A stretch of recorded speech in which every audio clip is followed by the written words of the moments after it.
12 अगस्त की रात सूर्य ग्रहण और अमावस्या का दुर्लभ संयोग है। भारत में दिखेगा नहीं, फिर भी इन 4 राशियों को खास तौर पर सावधान रहना होगा। अगस्त के महीने में आपको बता दें कि सूर्य ग्रहण और चंद्र ग्रहण दोनों ही लग रहा है, तो कुछ सावधानियां गर्भवती महिलाओं को भी बरतना चाहिए। नमस्कार, मैं हूं आपके साथ आयुषी गुप्ता। देखिए, 12 अगस्त 2026 की रात आसमान में बड़ी खगोलीय घटना होने जा रही है। चंद्रमा कुछ समय के लिए सूर्य को पूरी तरीके से ढक देगा। दुनिया के कई हिस्सों में दिन के समय अंधेरा छा जाएगा। हालांकि भारत में उस समय रात होगी, इसलिए यहाँ पर पूर्ण सूर्य ग्रहण दिखाई नहीं देगा। भारत में ग्रहण नहीं दिखने के कारण सूतक भी मान्य नहीं होगा।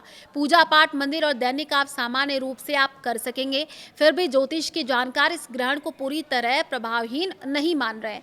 जी हाँ, इसकी वजह ग्रहण का कर्क राशि और साथ ही आश्लेषा नक्षत्र में लगना है। ग्रहण के समय सूर्य और चंद्रमा एक ही राशि में होंगे, अमावस्या भी रहेगी। ज्योतिष में मान्यता है कि ऐसी स्थिति व्यक्ति के मन, परिवार, पद और फैसलों पर असर डाल सकती है। विशेष रूप से कर्क, मकर, मेष और तुला राशि के लोगों को थोड़ा संभल करके चलने की सलाह दी गई है। क्या सचमुच अमावस्या और सूर्य ग्रहण का दुर्लभ संयोग है? सवाल ये है। वैज्ञानिक दृष्टि से हर सूर्य ग्रहण अमावस्या के दिन ही लगता है। अमावस्या पर चंद्रमा पृथ्वी और सूर्य के बीच आता, लेकिन हर अमावस्या पर तीनों खगोलीय पिंड एक सीधी रेखा में नहीं होती, इसलिए हर महीने सूर्य ग्रहण नहीं लगता है। 12 अगस्त का ग्रहण इसलिए खास है क्योंकि ये पूर्ण सूर्य ग्रहण होगा। ग्रीनलैंड, आइसलैंड, स्पेन, उत्तरी रूस और पुर्तगाल के एक छोटे हिस्से में सूर्य पूरी तरीके से ढक जाएगा। यूरोप, उत्तरी अमेरिका, अफ्रीका के कुछ क्षेत्रों में आंशिक ग्रहण नजर आएगा। पूर्णता की स्थिति अधिकांश स्थानों पर 2 मिनट से कम होगी। और भारत में कितने बजे सूर्य ग्रहण लगेगा, ये आप जान लीजिए। भारतीय समय के अनुसार ग्रहण की आंशिक अवस्था 12 अगस्त की रात करीब 9:04 से शुरू होगी। ग्रहण का अधिकतम प्रभाव लगभग 11:15 से 17 मिनट के बीच रहेगा। पूरी खगोलीय प्रक्रिया 13 अगस्त की रात करीब 2:27 तक समाप्त होगी। समय को लेकर के अलग अलग वेबसाइट थोड़ा वहां पर आपको अंतर मिल सकता है। इसका कारण आंशिक, पूर्ण और उपछाया चरणों की अलग गणना है। इतना तय है कि ग्रहण के दौरान भारत में सूर्य क्षितिज के नीचे होगा। इसी कारण इसे देश के किसी भी शहर से जो है वो नहीं देखा जा सकेगा।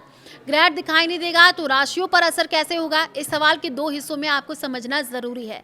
विज्ञान के अनुसार सूर्य ग्रहण का किसी व्यक्ति की राशि, नौकरी या भविष्य पर प्रमाणित प्रभाव नहीं होता है। भारत में मौजूद लोगों पर इसका कोई विशेष भौतिक प्रभाव नहीं पड़ेगा। ज्योतिष में ग्रहण का अध्ययन अलग तरीके से किया जाता है। इसमें सूर्य, चंद्रमा, राहु, केतु ग्रहण की राशि और नक्षत्र को देखा जाता है। 12 अगस्त का ग्रहण वैदिक गणना के अनुसार कर्क राशि और आश्लेषा नक्षत्र में बन रहा है। इसी आधार पर 4 राशियों को विशेष सावधानी रखने की सलाह दी गई है। मेष राशि, जी हाँ, घर और काम के बीच संतुलन बिगड़ सकता है। मेष राशि के लिए ग्रहण चौथे भाव से जुड़ता है। ज्योतिष में चौथा भाव घर, माता, साथ ही वाहन, संपत्ति और मानसिक शांति का माना गया है। घर की जिम्मेदारी अचानक बढ़ सकती है। काम का तनाव परिवार तक पहुंच सकता है। वाहन चलाते समय जल्दबाजी न करें। संपत्ति से जुड़ी डील के दस्तावेज ध्यान से पढ़ें। माता की सेहत को नजरअंदाज ना करें। कार्यस्थल का गुस्सा घर के लोगों पर निकालना भारी पड़ सकता है। कर्क राशि, मन में किसी बात को जरूरत से ज्यादा ना बढ़ाएं। ग्रहण कर्क राशि में लग रहा है, इसलिए सबसे सीधा प्रभावी इसी राशि पर माना जा रहा है।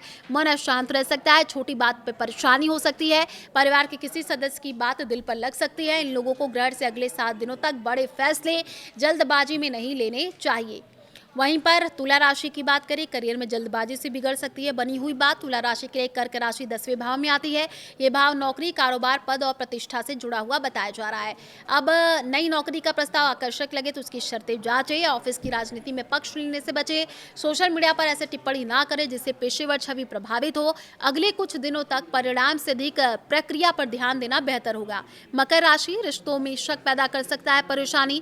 मकर राशि से कर्क 7वें भाव में आती है और ये भाव विवाद, साझेदारी और सार्वजनिक संबंधों से जुड़ा माना जाता है। जीवन साथी या बिजनेस पार्टनर के साथ संवाद कमजोर पड़ सकता है। किसी अधूरी सूचना पर प्रतिक्रिया न दे। पुराने विवाद को दोबारा उठाने से बचे। तो क्या भारत में सूतक लगेगा, ये भी सवाल है। भारत में ये सूर्य ग्रहण दिखाई नहीं देगा। प्रचलित धार्मिक मान्यता के अनुसार जहां ग्रहण दृश्य नहीं होता वहां सूतक लागू नहीं माना जाता। इसलिए भोजन बनाने, मंदिर जाने, पूजा करने या शुभ कार्य रोकने की आवश्यकता नहीं है। गर्भवती महिलाओं के लिए भी भारत में इस ग्रहण के कारण किसी विशेष वैज्ञानिक प्रतिबंध की जरूरत नहीं है। सामान्य स्वास्थ्य सावधानियां ही पर्याप्त है। ग्रह से जुड़े भय या अप्रमाणित बातों पर विश्वास करने से बचे। ग्रहण की रात क्या किया जा सकता है? ग्रहण भारत में नहीं देखा गया, इसलिए कोई अनिवार्य उपाय नहीं है। फिर भी जो लोग धार्मिक आस्था रखते हैं वो शांत मन से सूर्य या शिव मंत्र का जाप कर सकते हैं, ध्यान किया जा सकता है। अगली सुबह जरूरतमंद व्यक्ति को अन्न या वस्त्र देना भी शुभ माना जाता है। कर्क, मकर, मेष और तुला राशि के लोग इस ग्रहण को डर की तरह ना देखें, इसे सतर्क रहने का संकेत माने। वाणी संभालें, अधूरी जानकारी पर फैसला ना करें। पैसा, रिश्ता या करियर से जुड़े बड़े निर्णय सोच समझ करके ले। ग्रहण भारत के आसमान में भले नजर न आए, लेकिन ज्योतिषीय गणना में बनने वाला कर्क और आश्लेषा का योग इसे महत्वपूर्ण बनाता है। इसका सबसे सरल संदेश है, ये भावनाओं में बहाने के बजाय तथ्यों को देखें और जल्दबाजी से बचें।